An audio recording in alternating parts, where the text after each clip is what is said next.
Ladies and gentlemen, this is my dramatically lit take on the new Thundercat album, Drunk. Thundercat is a songwriter. He's a bassist extraordinaire for the BRAINFEEDER Records label. He's been one of their flagship artists for a while now. I've been pretty enamored with his sound since he dropped the Golden Age of Apocalypse album. And since then, he's done a lot to win over fans with his amazing contributions to some of the latest records from Flying Lotus and Kamasi Washington, Kendrick Lamar, as well as impressing people across the world with some amazing live performances. In his music, Thundercat is consciously conjuring the corniest sounds from jazz and electrofunk and soul music from the 70s and the 80s, kind of reclaiming it in this self-aware way that's a little tongue-in-cheek, but still pays homage to these sounds, this era of music. Though I will say that Thundercat's last album, Apocalypse, his last full-length album, I think his last release was more of a mini album. His last album, Apocalypse, was really everything that was kind of lackluster about his music, exaggerated to the point where I just could not enjoy the album at all. Everything from the lackluster vocals to the kind of flat, hollow production, and on this album I thought Thundercat's sense of humor was kind of working against him, which is actually not the case at all on Drunk. This record, if anything, makes it stand out in Thundercat's discography. It's that his vibrant personality and his gut-busting sense of humor are both on full display on nearly every track here. Whether it be on the song Tokyo, where Thundercat is almost showing like some weeaboo type tendencies, whether it be him singing about spending all of his cash on anime as he's hanging around in Tokyo, or sort of calling back to a younger version of himself that found himself obsessed with Dragon Ball Z after getting a Dragon Ball Z wraparound bracelet. He goes as far as to say that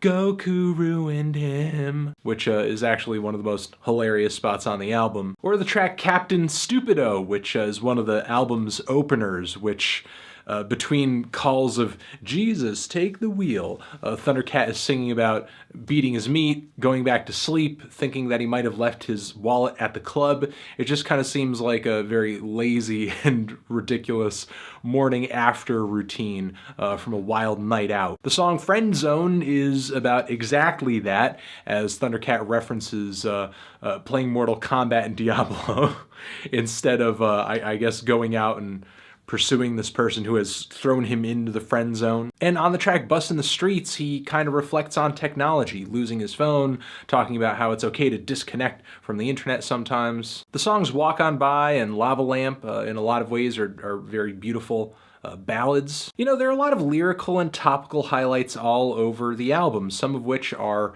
very emotional, very personal, very touching. Others are really creative and out there and kooky. The issue is, though, that Thundercat's usual shortcomings on an album also carry over onto Drunk. Maybe not as badly, maybe they're not as pronounced, because some of the writing and some of the lyrics are more entertaining, more fun. But Thundercat's vocals are still really limited in terms of range and tone and emotional delivery. After almost an hour of material that they do get kind of old after a while. And the production and the mixing on this album still leaves a little bit to be desired, like they were the product of just some fly-by-night bedroom recording session. Like on the track of Fans Mail, I cannot be the only person who hears the crackling static on the drums at the very start of this track, and throughout much of the song, actually. And it doesn't sound intentional, and if it is intentional, it does not sound good. Even though the lyrics on this track are hilarious and about being a cat, and there are numerous calls of meow meow meow on the song, these lyrics do very little to lighten the mood. Or the track Inferno, where the second half of this song features mostly just Thundercat's very twangy, oddly toned bass guitar and some very flimsy sequence drum patches that just don't add a lot of punch, a lot of oomph. And Drunk also kind of presents a new issue, and that's that we get a lot of material, we get a lot of tracks on this album, many of which just number between 1 to 2 minutes and are capped off with a sudden finish or some kind of suffocating fade out. It just seems kind of non-committal, especially when you have a track like Where I'm Wrong, where a quarter of the song is fade out. This makes the inclusion of the 30-second tracks in the track listing here even more confusing, because what are we really taking an interlude from? What are these short songs really providing in this ocean of short songs? Most of these tracks just kind of feel like filler, don't leave a strong impression, even if they are Jamil's Space Ride, which is one of the funnier songs in the entire track listing. I just kind of feel like there could have been more potential here had it been made longer. The features on this thing are kind of hit or miss. Kendrick's appearance on the song Walk On By is okay. I think he holds his own and adds to the lyrical subject of the track, even though his flow is recycled straight off of To Pimp a Butterfly. On the song Show You the Way, Thundercat effectively balances his comedic sensibilities with his love of 70s yacht rock, with awesome appearances from Michael McDonald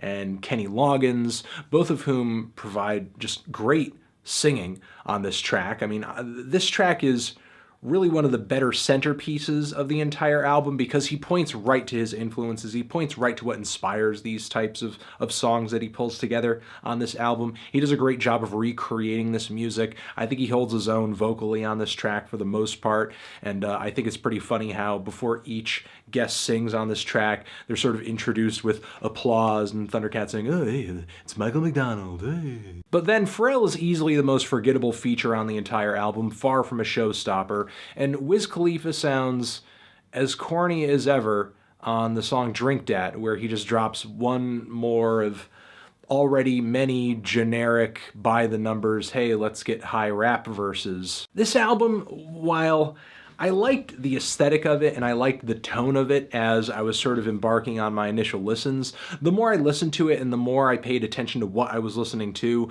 the more all over the place and messy the album kind of felt. Between all the filler tracks and the odd features, the moody jazz funk instrumentals set against lyrics like, "I don't care what you say, so many feels bro, LOL, I'm so over it, 'cause nothing is real." Thundercat's very limited singing voice, and even his bass playing starts coming off really formulaic after 50 minutes of material spread out across 23 tracks. I think the quaint little ditty approach that he takes to some of his songwriting is occasionally cute on this album, but it's the approach he takes with a majority of the tracks here, and all the songs feeling much the same in musical tone, emotional tone, they all kind of drown each other out. You know, there are things that I like about this album, but to be completely honest, I'm not in love with this record, but I can sit here without worrying about whether or not I'm going to hear from Thundercat again, because his career, his fame, his popularity doesn't just hinge simply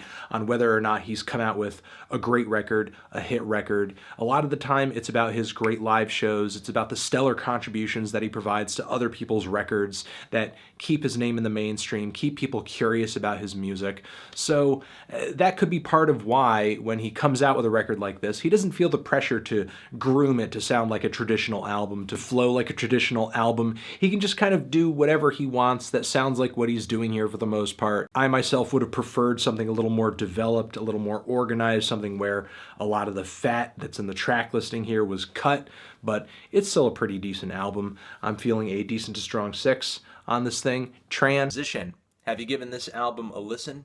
Did you love it? Did you hate it? What would you rate it? You're the best. You're the best. What should I review next? Hit the like if you like. Please subscribe, and please don't cry, because I know some of y'all are probably mad at my opinion on this album, but I'm sorry. It's how I feel.